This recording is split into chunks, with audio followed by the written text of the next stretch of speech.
অরণ্যের প্রাচীর প্রবাদ। ডাঙার বাঘ জলে নামলেও হিংস্র থাকে, বাঘ থাক না থাক ভারতের আমাজন ছবি মোড়া এলে গা ছমছম করবেই।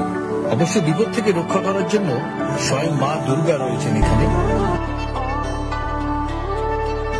ডাম্বুর লেক আসলে একটি আস্ত টাইম মেশিন। শহরে কোলাহল পেরিয়ে এখানে এলেই সময়ের গতি স্লথ হয়ে যায়।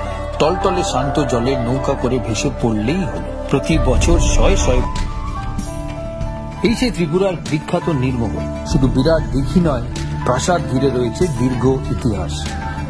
হিন্দু মুসলিম শিল্প শৈলী মিলেমিশে গিয়েছে এখানে। জল আর মহলের অবিরাম কথোপকথনের বাম্পায়ের কনিষ্ঠ আঙুল পড়েছিল ত্রিপুরা সুন্দরী মন্দিরে।